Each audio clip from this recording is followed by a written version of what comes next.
احنا النهارده باذن الله كده هنوريك كام عطل لو حصل منك وانت في الطريق او انت نازل تدور العربيه الصبح تعمل ايه. السلام عليكم ورحمه الله وبركاته. احنا النهارده باذن الله كده هنوريك كام عطل لو حصل منك وانت في الطريق او انت نازل تدور العربيه الصبح تعمل ايه. ده كده اللي بيحصل معاك، ان انت لما بتيجي تدور العربيه الكونتاكت بيروح خالص. فالعيب ايه هنا؟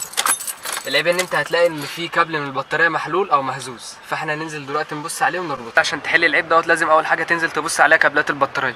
انت هنا كده هتلاقي كابلات البطاريه محلوله فبتعمل معاك سوء توصيل، فانت هتروح موصلها. فاحنا كده بعد ما حلينا المشكله بره نخش نجرب تاني نشوف العربيه هتدور ولا لا. تعبت من تصليح نفس العيب اكتر من مره ومش لاقي حد كويس يشتغل في عربيتك؟ المصلحتية يساعدوك ان شاء الله. عندنا فنيين متخصصين اتدربوا في اكتر من توكيل للسيارات.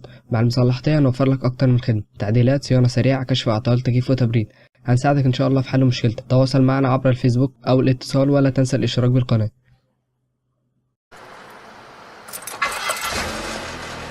كده العربيه دورت.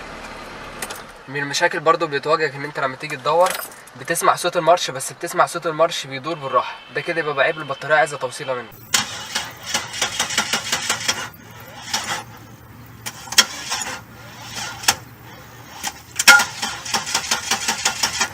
هتجيب بطاريه وتديها توصيله. في برضو عيب من العيوب ان انت لما تيجي تدور العربيه الصبح او في اي وقت ركنتها مثلا ورجعت تاني تدورها تلاقيها ما بتدورش زي كده. هو في معظم الاوقات ان العيب ده بيكون عيب حساس كرنك، لان هو اللي بيقطع كده فجاه. فاحنا دلوقتي هننزل نتاكد نشوف عيب حساس كرنك ولا عيب ترمبه بنزين. فانت ان شاء الله عشان تعرف العيب حساس كرنك ولا لا تنزل كده تجرب كام حاجه. اول حاجه هتجربها ان انت هتفتح كده، هتدوس هنا كده على الابره ديت وتخلي جوه حد يدور لك. افتح كونتاكت دور كده، هي ما طلعتش بنزين. هنروح برده كده عند البوجيهات ونبص هنا كده نشوف طلعت شراره ولا لا. كده مفيش كهرباء طالعه ولا في بنزين طالع، يبقى كده على طول العيب حساس كرنك. في بعض العربيات لما بيكون حساس الكرنك فيها بايظ بتدور عادي، بس المشكله ان هي بتاخر في الدوره. فاحنا كده بعد ما حلينا مشكله حساس الكرنك هنجرب دلوقتي. كده العربيه دارت. المشاكل اللي بتحصل معاك برده بالذات الصبح بدري او لما بتيجي تركن العربيه وتيجي تدورها تاني، ان انت لما بتيجي تدور العربيه زي كده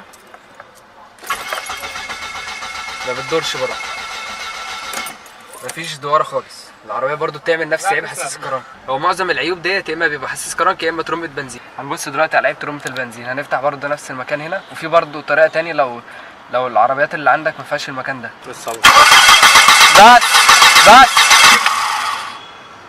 زي ما احنا شايفين كده مفيش بنزين طلع. طب احنا برضو عايزين نتاكد ان العيب فعلا ترمبه بنزين. هتروح جاي هنا كده عند الكهرباء بس. فاحنا زي ما شفنا كده دلوقتي ان الكهرباء شغاله لكن البنزين مش شغال، كده العيب في ترمبه البنزين. هنجرب دلوقتي نشوف كده المشكله اتحلت ولا لسه. بالنسبه للناس اللي ما عندهاش ابره اختبار ضغط بنزين في مسطره الرشاشات، فممكن تيجي ورا عند الترومبه وتحط ودنها عند ترمبه البنزين تشوفها بتزن ولا لا. لو اتفرجت على الفيديو والفيديو عجبك ما تنساش تعمل سبسكرايب ولايك وكومنت وتعمل بيه شير لاصحابك، عشان لو في حد عطل. ما تنساش برضو ان احنا ممكن نعمل لك صيانه لعربيتك، تغير زيت، فلاتر، سيول. ما تنساش تتفرج على الفيديوهات اللي احنا عاملينها قبل كده، وفي شويه فيديوهات هتظهر عندك على الشاشه. وشكرا لك. السلام عليكم ورحمه الله وبركاته.